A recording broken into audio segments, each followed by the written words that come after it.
Hindi lang ang Senado ang kailangang harapin ni Pastor Apollo Kibuloy sa gitna ng mga alegasyon ng pang-aabuso sa Kingdom of Jesus Christ.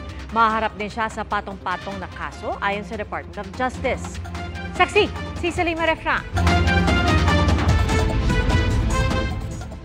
Sa bispiras ng pagpapatuloy ng pagdinig ng Senado sa mga alegasyon ng pang-aabuso sa Kingdom of Jesus Christ, nag-prayer rally sa Liwasang Bonifacio sa Maynila ang mga taga-suporta ni Pastor Apollo Kibuloy. Git nila itigil na ang pagdinig sa Senado at ang anilay panggigipit daw sa kanilang pinuno. Ayon sa DOJ, patong-patong na kaso ng sexual abuse of a minor, other acts of child abuse at qualified human trafficking ang isasampa laban kay Kibuloy at 5 iba pa. Kasunod yan sa pagbaligtad ni Justice Secretary Jesus Crispin Remulla sa naunang pagbasura ng City Prosecutor of Davao sa reklamong rape na inihain ng isang menor de edad laban kay Kibuloy noong 2011.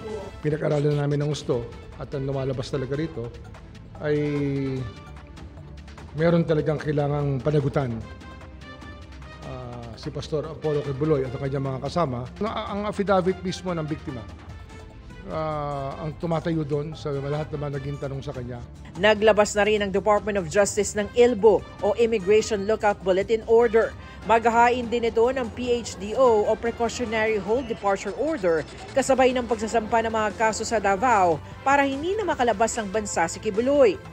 Hihilingin rin ng DOJ sa Korte Suprema na ilipat dito sa Maynila ang pagdinig sa mga kaso at magtatalaga ng Special Panel of Prosecutors para sa pag-usig nito. May problema sa Davao.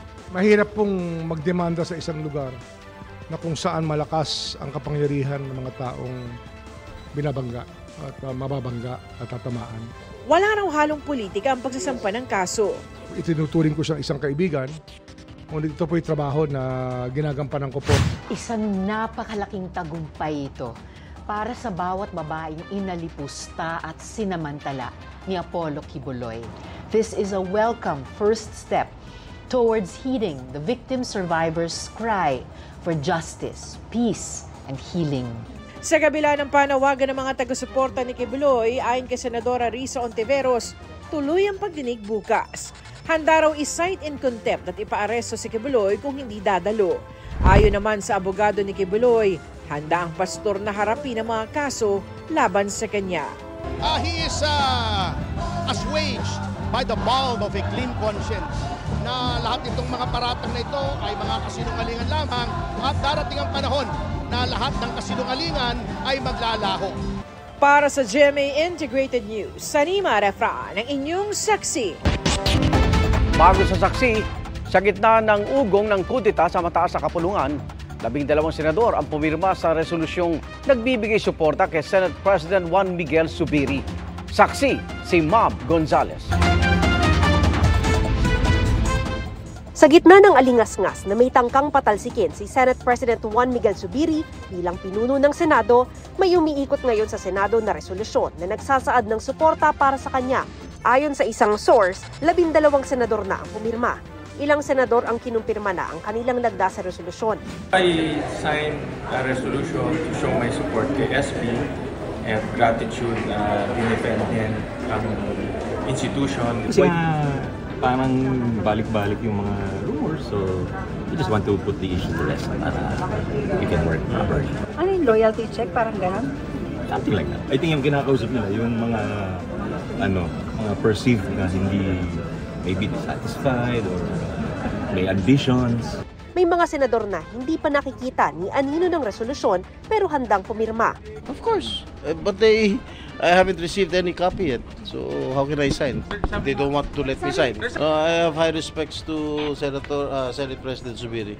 I'm willing to sign the manifesto para sumuporta sa kanya. So, nakarating na sa ito? Wala. Hinala ni Senadora Amy Marcos. There's a lot of pressure to change Mig Zubiri. But it's all coming from outside the Senate, not within the Senate. Maraming ugong. Pero lahat ng ugong galing sa Kongreso, hindi sa Senador. Nakakatawa nga eh. Pagpag na lang kaya nila yung speaker, ba't nila papakialaman yung SP? Sinusubukan namin kunin ang panig ng Kamara tungkol sa sinabi ng Senadora.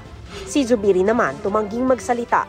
Sa gitna yan ng usapin ng resolution of both Houses 6 na layong maamyendahan ang 3 economic provisions ng konstitusyon. 18 boto ang kailangan para maipasa yan sa Senado. Pero ilang linggo nang sinasabi ni Senadora Risa Hontiveros na posibleng makasama nila ni Senate Minority Leader Coco Pimentel sa pagboto kontra sa RBH 6 ang ilang taga-mayorya. Nung simula ang confident nila, nag-anunsyong may 18 na silang boto. Pero I think na-vindicate na hindi yan accurate. And hanggang ngayong araw, I believe meron pa rin kaming fighting chance makabuo ng at least 7 na kakailanganin para i-down yung RBH 6. Isa sa nagsabi ng tutol sa pag-amyenda sa buong konstitusyon, si Senadora Cynthia Villar. No. Bakit? Tingin ko hindi naman importante yun. Magagawa namin yun through legislation. Napas na namin yung public service sa akin for public service. So dalawa na lang, education and media. Ang mga kongresista namang suportado ang Chacha, may mensahe sa Senado. I think it is now incumbent on the Senate President to show his leadership, to muster enough votes so that we can get the RBH 6 approved in the Senate. Sa Kamara, patuloy ang pagtalakay ng Committee of the Whole sa RBH 7 na bersyon ng Kamara sa Chacha. Magkaiba ang posisyon ng CHED at DepEd sa pagbubukas ng sektor ng edukasyon sa mga dayuhan. Will it allow foreign entities to teach?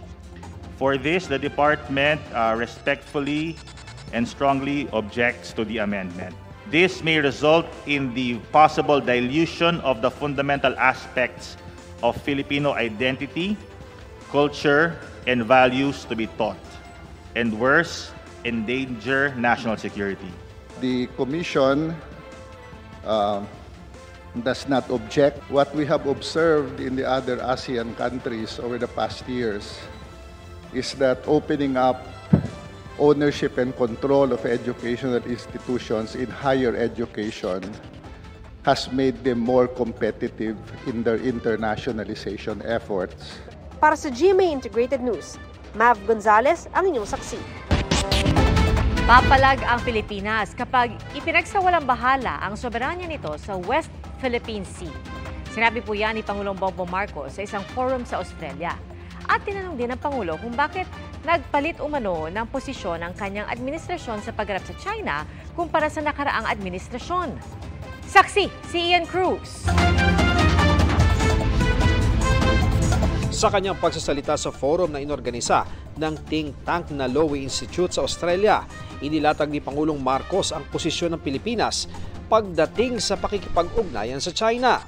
Our independent foreign policy compels us to cooperate with them on matters where our interests align, to respectfully disagree on areas where our views differ, and to push back when our sworn principles, such as our sovereignty, our sovereign rights, and our jurisdiction in the West Philippine Sea, are questioned or ignored. Tinanong din dito si Marcos kung bakit siya umano nagpalit ng posisyon sa pagharap sa China kumpara sa nagdaang administrasyon. We must defend the territory of the Republic. And that is a primordial duty of a leader. The territorial integrity of the Philippines cannot be threatened. And if threats are made, then we must defend against those threats. And it's for me, it's almost as I said, it wasn't a matter of policy choice. It is the duty that I took on. Pero iginiit din ni Marcos na hindi sunod-sunuran ng Pilipinas sa kagustuhan ng Amerika. Let me make it very, very clear. The Philippines acts for its own interests. And the decisions that we make when it comes to foreign policy are decisions that we make because we believe and are convinced and know that it is in the national interest. It is not a policy that has been foisted upon us by any country. Dumalo rin ang Pangulo sa Philippine Business Forum kung saan hinikayat ng Pangulo ang mga negosyante mula sa Australia na maglagak ng puhunan sa bansa. Nagkaroon din ng presentasyon ng 14 na business agreements ng Pilipinas at Australia. Sabi ni DTI Secretary Alfredo Pascual, nasa $1.53 billion ang investment na ito ng Australian business sa Pilipinas. Kaninang umaga, may bilateral meeting naman ang Pangulo at Cambodian Prime Minister Hun Manet. Kabilang sa napagkasunduan, pag-aralan pa ang pagpapalakas ng kalakalan sa agrikultura, partikular na sa bigas. Si Foreign Affairs Secretary Enrique Manalo naman kasama ni Australian Foreign Affairs Secretary Penny Wong sa Maritime Cooperation Forum sa sidelines ng ASEAN-Australia Special Summit. Iginit niya ang pagsunod sa rule of law sa pagresolba ng sigalot sa South China Sea. Sa isang panayam, dinipensahan naman ni Manalo ang ginagawa ng pamahalaang pagsasapubliko ng mga nangyayari sa West Philippine Sea. If you would stop harassing us and perhaps performing other actions, there wouldn't be any news to report. Ngayong gabi ay nakipagkita rin ng Pangulo sa Filipino community dito sa Melbourne para pasalamatan sila sa kanilang kontribusyon hindi lamang dito sa Australia kundi pati na rin sa Pilipinas. Bukas naman, inaasahang magkakaroon din ng bilateral meeting ang Pangulo at dadalo siya sa official welcome at dinner para sa ASEAN-Australia Special Summit. Mula rito sa Melbourne, Australia, para sa GMA Integrated News, Ian Cruz, ang inyong saksi. Mga kapuso, sama-sama tayong maging saksi. Mag-subscribe sa GMA Integrated News sa YouTube at para sa mga kapuso abroad, samahan niyo kami sa GMA Pinoy TV at sa www.gmanews.tv.